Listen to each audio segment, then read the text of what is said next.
वितरत सर्वेश्व भिग्गसलात तेने ब्रह्महि राजवति कवो ये मुज्जन्ति रतसुरया तेजुवारिमीडां यथा विनिमयो यत्प्रतिसर्गहं मृहारान्नस्वेन सरानिरस्तकुहकं सत्यं परं धीमहि धर्मः प्रुधित कैतवत्र रामुनिर्मत्सशरणं शतं वेद्यं वास्तवमत्र वस्तु शिवानमतापत्रिर्मूलनम् श्रीमद्भागवते महामुनिकृते किं वा पुरैरीश्वरः सद्युहृद्यवरुध्यते अत्र स्थितिः शुश्रूषितशफनकल्पतरुगलितं फलं सुखमुखादं नीतद्रावकं सुकृतं पीबता भागवतं रसमालयं भावुका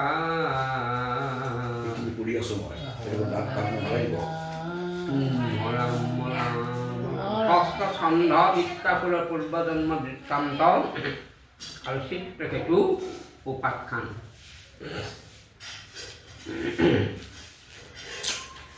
হে ৰাম বিত্তৰ চৰিত্ৰ আতি শুনি বিপৰীত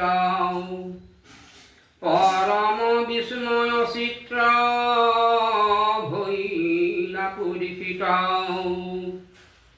অসুৰ জন্মত ভৈলা একান্ত ভকত মাধৱত বিনে চিত্ৰ নভৈল আনত ইন্দ্ৰৰ ভৈলে কগুৰু বুজাইলা ধৰ্ম ক ভকতিত পৰে আন নলৈলা বৰা ক রাম ব্রজ কাটন্তে উজারও দুখন জন্মিল রাম হরি বুলি মরি কৃষ্ণ কল ভিল কিনু ভাগ্য বিত্তল বিপুল হুমরি হুমরি ৰাজা আনন্দে আকুল পুলকিত তনু নয়নৰ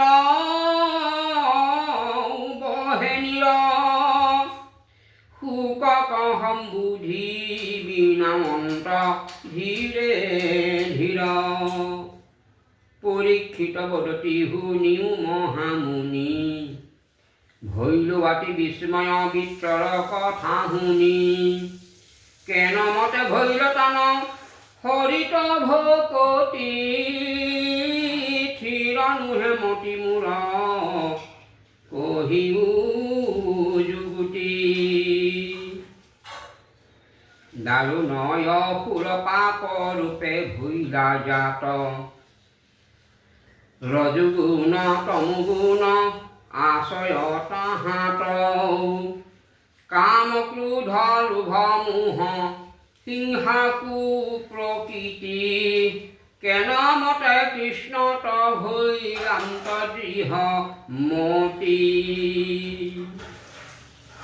বিত্তাকুলৰ কাম ক্ৰোধ লোভ মোহ হিংসা কু প্ৰবৃত্তিবোৰ লগত আছে। তেখেতে মানে ভগৱন্তৰ বৃত্তান্ত দিছে জন্ম সেইটো মানে সাংঘাতিক মানে এইবোৰ মানে সাধাৰণ ভকতেও নোৱাৰে। হয়, সেইকাৰণে কৈছে যে তেওঁ বিত্তাকুল ৰজগুণ তমগুণ আটাইবোৰ গুণৰ আসক্তি হৈ তেওঁ ভক্তিত কেনেকৈ দৃঢ় হ'ব পাৰিছিল। সঁচাকৈ যিজন বিত্তাকুলৰ অন্তৰত কাম ক্ৰোধ লোভ মোহ দম্ভ দৃশ্য সকলোখিনি ইমান বেছিকৈ প্ৰকট হৈ থকাৰ পাছতো তেওঁ ভক্তিত কেনেকৈ দৃঢ় হৈছিল, এই কথাটো পৰীক্ষিতে শুকদেৱক সুধিছে। এতিয়া শুকদেৱে তাৰ উত্তৰ দিব। এৰাম শুনিও ক গুৰু কহোঁ ইহাৰ প্ৰমাণ ভকতিত পৰে শুদ্ধ লাভ নাহিয়ান পৃথিৱীৰ ধূলা পৰমাণু আছে যত এই হব জীৱচয় আছে সংসাৰত কৃষ্ণ এতেকৰ মধ্যমতে কতো শিষ্টজনে ধৰ্ম পৱাচলৈ স্বৰ্গ সাধিবা কমনে তাহাৰ মধ্যত শ্ৰেষ্ঠ কতো শিষ্ট ছয় মুকুতি কমনে কাম্য কৰ্ম কেতে জয় কৃষ্ণ মুকুতি লাভ কৰিবলৈ হ'লে কাম্য কৰ্মবোৰ ত্যাগ কৰিবলৈ লাগিব অৰ্থাৎ কামনা বাসনা গৃহ সংসাৰখনত সদায় ধৰ্ম অৰ্থ কাম মুখ্য চতুৰ্বৰ্গ সাধন হয় আৰু গৃহ আশ্ৰমখনেই শ্ৰেষ্ঠ আশ্ৰম বুলি কৈছে সেইবাবে গৃহ আশ্ৰমত থাকি আমি ঈশ্বৰ চিন্তা কৰা ক্ৰমান্বয়ে বিষয়ী সুখ এৰিব লাগিব বিষয়ী সুখ এৰিলেহে প্ৰভু ভগৱন্ত তুষ্ট হ'ব আৰু তেতিয়া আমাৰ মুক্তিৰ পথটো মিলন হ'ব বুলি কৈছে বুজিছেনে অৰ্থাৎ পুত্ৰ পৰিবাৰ ধন ঐশ্বৰ্য বিভূতি এই সকলোখিনি প্ৰভু তোমাৰ চৰণত আমি সমৰ্পণ কৰিছোঁ ত্যাগ কৰিব লাগিব এই ত্যাগী ভাৱটো একেকোবে নাহে ভকতিৰ জৰিয়তে সদায় সদাচাৰ নিয়ম নীতি পালন কৰোঁতে ক্ৰমান্বয়ে বিষয়ী সুখটো এৰিব বুলি কৈছে মহাপুৰুষ গুৰুজনে সেইকাৰণে পাষণ্ড বৰ্ণনত কি লিখিছে প্ৰথমে দহিবে পাতেকে ছয় কৰাইব পুণ্য অভ্যুদয় কৰাইব বিষয়ত বিৰপতি কৃষ্ণটো বহাইব প্ৰেম ভকতি সেই বিৰপতি ভাৱ আহিব এতিয়া বৃত্তাসুৰৰো কামনা বাসনা ছয় কামপুৰ লোভমোহ এই ছয় ৰিপু এই সমস্তখিনি কাম্য কৰ্ম কামনা বাসনাত তেওঁ ইমান মানে প্ৰবৃত হৈ আছিল কিন্তু তেওঁ ঐকান্তিকভাৱে ভগৱত প্ৰেম ভগৱত সেৱা হৃদয়ত ধাৰণা কৰি লোৱাৰ বাবেই হাততেই মৃত্যু হৈছে আৰু তেওঁ মুক্তিৰ পথটো মিলন হৈছে সেই কথাটো তেওঁ আগতেই বৈ দিছে কিন্তু মৃত্যু হ'ব কিন্তু মই ঈশ্বৰ চাবলৈ যাম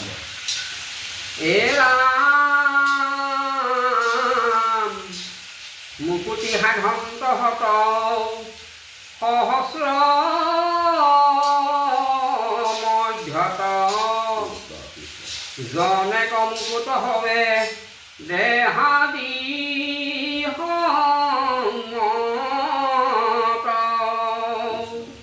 মুকুটৰু হতে কৰ মাজেৰে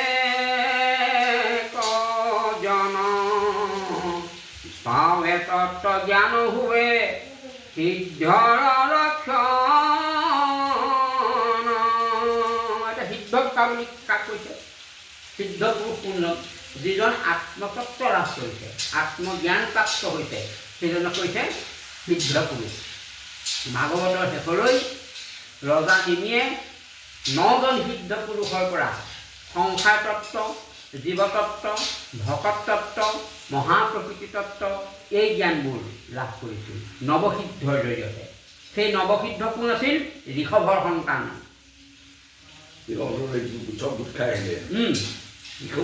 একাশীজন ঋষভৰ সন্তান 100জন কৈছেনে 9জন সিদ্ধ পুৰুষ হ'ল কবি পিম্পলায়ন বাদায়ন এনেকৈ আৰু 81জন ক্ৰিয়াকাণ্ড কৰ্মকাণ্ডত প্ৰবৃত্ত হ'ল আৰু বাকী কেইজন জ্ঞানকাণ্ড 100জন আছে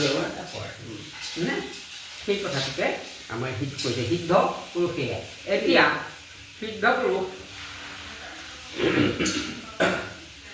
বুলি আমি গুৰুসকলক ভাবিব পাৰোঁ আৰু সত্ৰত থকা যিসকল অন্ধনীয়া সেইসকলক আমি সিদ্ধ পুৰুষ বুলি জ্ঞান কৰিব পাৰোঁ বুজিছেনে তেখেতসকলে কিমান কাৰণ আমি তেখেতসকলৰ পৰাই আজি জীৱতৰণৰ পথটো পাইছোঁ আজি ঈশ্বৰক কেনেকৈ শৰণ ল'ব লাগে ঈশ্বৰক কেনেকৈ ভজন ল'ব লাগে চৰণ ভজন লৈ ঈশ্বৰ জ্ঞান প্ৰাপ্ত হৈ আমি কেনেকৈ দেহা তেওঁৰ চৰণত অৰ্পণ কৰিম। আমাৰ এইটো পাৰ্থিৱ দেহাটো, আমাৰ এইটো স্থূল দেহাটো, আমাৰ এই দেহাটোত মায়া আছে। এই মায়াত কব্জিত হৈ থকাৰ অৱস্থাত আমাৰ অহংকাৰ থাকিব। বুজিছেনে? সেইকাৰণে আমাক গুৰুসকলে এটা সূক্ষ্ম দেহ গঠন কৰিবলৈ শিকায়। সেই সূক্ষ্ম দেহতহে প্ৰভু ভগৱন্ত অষ্টদল পদ্মৰ মাজত আমি বিচাৰি পাম। যেতিয়ালৈকে আমি সূক্ষ্ম দেহ গঠন কৰিব নোৱাৰিম নে, তেতিয়ালৈকে আমাক 14 সাক্ষী আমাক চাই আছে আমি কি কৰিছোঁ, বুজিছেনে?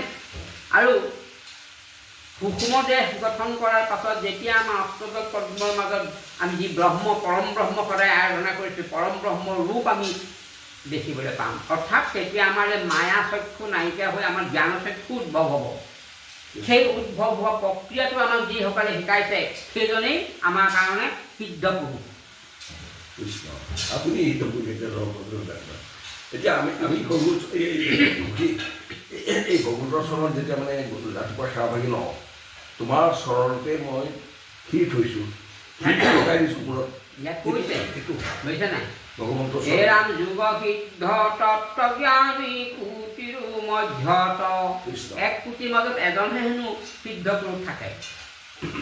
হে ৰাম কশ্চিতে হে হৱে হৰি পদৰ ভকত, ভক্তৰ মধ্যত শান্ত কৃষ্ণৰ বল্লভ, কোটিৰ মধ্যত তাক পাইবাক দুৰ্লভ। অতিকে দুৰ্লভ। বুজিছেনে? কি বুলি কৈছে? যে যোগসিদ্ধ তত্ত্বজ্ঞানী ভকত পাবলৈ বৰ দুৰ্লভ, কোটিৰ মাজত এজনহে পাব বুলি কৈছে। সেইকাৰণে কি কৈছে?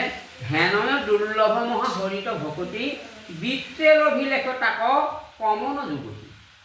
কতনো জন্মত কৰি আছে পুণ্যবান, অসুৰ জন্মত ধৰিল মাধৱতম। মাধৱত মন প্ৰাণ সমৰ্পণ কোনে কৰিছিলে? সদায় কৃষ্ণ ভগৱন্তৰ চৰণত তেওঁ সদায় দেহ মন প্ৰাণবোৰ সমৰ্পণ কৰিছিল। হে ৰাম দাৰুণয় অসুৰ সৰ্ব লোক ভয়ংকৰ, আৰু ইন্দ্ৰ হমে ধৰিল পৰম সমৰ। হেন সংকট তাৰ এই দূৰ ভকুতি, কৃষ্ণ মিনে আনকন গৈল তাৰ মতি। আশ্চৰ্যটো আশ্চৰ্য পৰময় অদ্ভুত, ইহা কহুনিয়া মূৰ হৰিষ বহুত। নিজ বলে দিতু তুহিলে কবা খবক, অজাৰ যশ ৰাখি জুৰিলে কত লোক।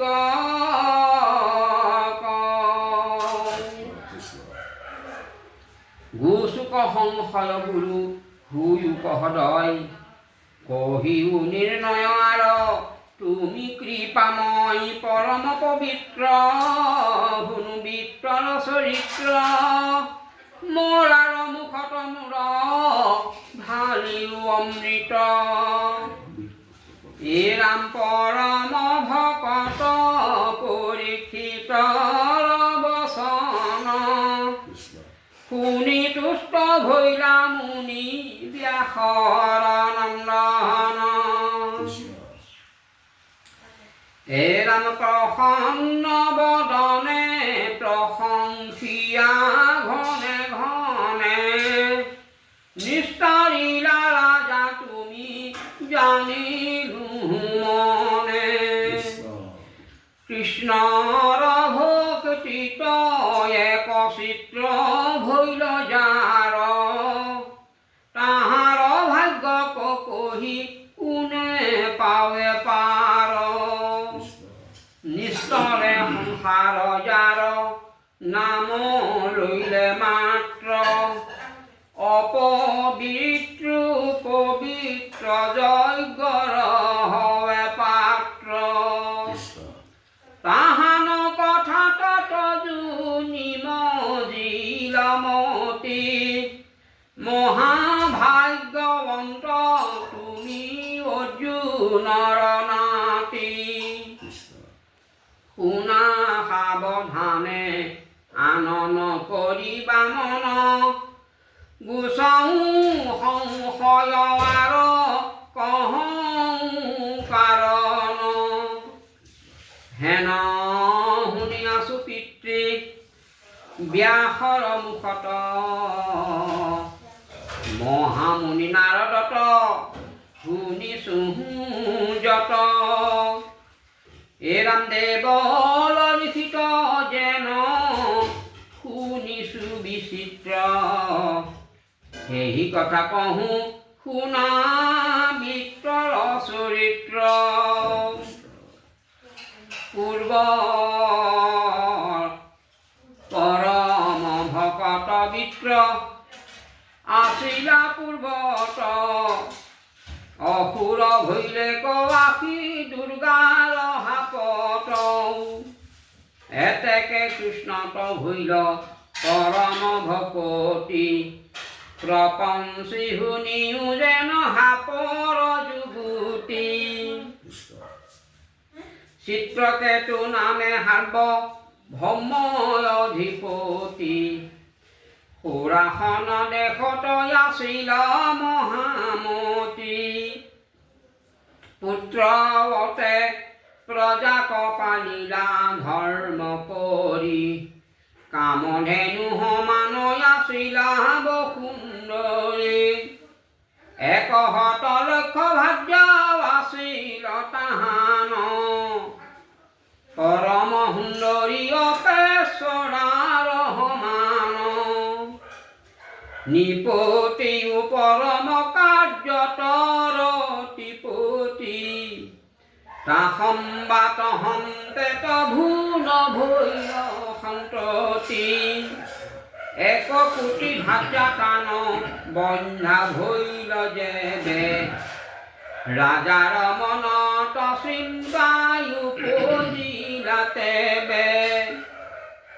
পুত্ৰৰ কাৰণে নানা কৰিলাম বজাগ তবু পুত্ৰ নহৈল কৰ্মত নাহি ভাগ বয়সতো তৰুণ সুন্দৰ মহাবৰ ইন্দ্ৰটো অধিক লক্ষ্মী আশ্ৰয় কৰ পুত্ৰ মাত্ৰ নাহিকে চিন্তন্ত দিনে ৰাতি মই হেন ৰাজা ভৈলো বন্ধা নাৰী পতি চিত্ৰকেতু মনত বৰ দুখ এক কোটি তেওঁ ভাজ্যা কিন্তু পুত্ৰ সন্তান নাই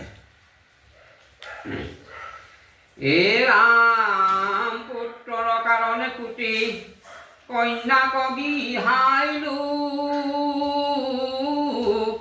এতেকে ভাগ্যাত পুত্ৰ মুখনে দেখিলো কুলক্ষণী নাৰী হব যিয়ে অকাৰণে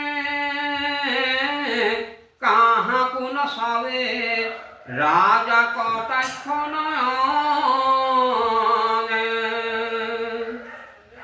অপুত্ৰক ভৈলে সৰ্ব কাৰ্যত নিৰুদ্ধ দেৱে নলয় পূজ্য বুলিয়া অশুদ্ধ ইহাক হুমৰি ৰাতি প্ৰাণ ফুটি যায় অপূৰ্ণ মনৰ কটৰু কমনয় পায়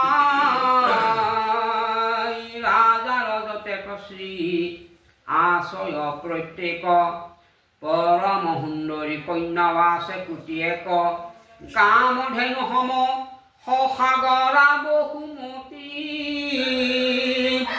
এতেকেও নিপতিৰ নসাধল প্ৰীতি বৈশিত কথা এটা মনত পৰি গৈছে আমাৰ ভাগৱতীসকলে ভাগৱত পাঠ কৰোঁতে কি হয় এই শব্দ বিন্যাসটো খুব হয় বহু পাঠিকে ভাল ভাল পাঠিকে শব্দ বিন্যাস ঘটে সুৰটো দিবলৈ যাওঁতে ইটো শব্দৰ এটা আখৰ ইয়াত লৈ আনে এইটো কৰিলে অৰ্থ ব্যাখ্যাত জন্মে কাৰণ বিশেষতে এইটো বৃত্তাসুৰ বধৰ আখ্যান। এই বৃত্তাসুৰ বধৰ আখ্যানটোত ইন্দ্ৰই বৃত্তাসুৰ বধৰ বাবে যি যজ্ঞ আয়োজন কৰিছিল তাত উদান্ত স্বৰ আৰু অনুদান্ত স্বৰৰ কথা আছে, বুজিছে নাই? মন্ত্ৰটো ভুল হৈ যোৱাৰ কাৰণেই বৃত্তবধ হওক সেইটো নহ'ল, ওলোটাই ইন্দ্ৰবধ হওক এইটোহে উচ্চাৰণ শব্দৰ উচ্চাৰণত হৈ গ'ল। যেনে এনেকুৱা ধৰণৰ কথা এটা মই গাই শুনাইছোঁ, এতেকেও নিপতিৰ নসাধিৰ প্ৰীতি, এই চাৰিটা আছে শব্দ। আমি গাওঁতে যদি এতেকেও নিটো লৈ আনিলোঁ, পতিৰ নহ'লে এতেকেও নিপতিৰ নটো কেতিয়াবা মানুহে লৈ আনে, সাধয়তো বেলেগে উচ্চাৰণ কৰি সিফালে গুচি যায়, এনেকুৱা হয় তাৰমানে, বুজিছেনে? হে ৰাম পুত্ৰ কামে বিচাৰণত ভাৰত পুৰাণ সুপনতে হচিতে পুত্ৰকে সে মাত্ৰ ধ্যান। মহাশাস্ত্ৰ ভাগৱত গীতা নুশুনন্ত যাকে ৰাগপানত তাতে ইহাকে পোষণত দিনে গৌংগীৰা ঋষি ব্ৰহ্মাৰ নন্দন গৈৰন্ত আনন্দে চিত্ৰকেতুৰ হদন। পৰম বৈষ্ণৱ কৃপাময় মহাৰিষি, গাওঁতে যদি পৰম বৈষ্ণৱ কৃপাটো লৈ লিখি শব্দটো আছে কৃপাময় এটা শব্দ, বুজিছেনে? পৰম বৈষ্ণৱ কৃপাময় মহাৰিষি হে ৰাম জগত পবিত্ৰ কৰি ফুৰন্ত হৰিষি। আমি মানে শাস্ত্ৰী পঢ়োঁতে এই উদান্ত স্বৰ অনুদান্ত স্বৰৰ ওপৰত এটা পাঠ আছিলে আমাৰ, সেইকাৰণে এই কথাটো মানে মনত পৰিলে কাৰণে শুনি সংস্কৃত পঢ়োঁতে সদায় উচ্চাৰণ এটা এটাকৈ হ'ব লাগে। এতিয়া আমাৰ কৈছোঁ নহয়, আপুনি শুনিব। প্ৰথমে প্ৰণাম ব্ৰহ্মৰূপী সনাতন সৰ্ব অৱতাৰৰ কাটো লৈ আনিব, কাৰণ হ'ল এই তেনেকুৱা হয় তাৰ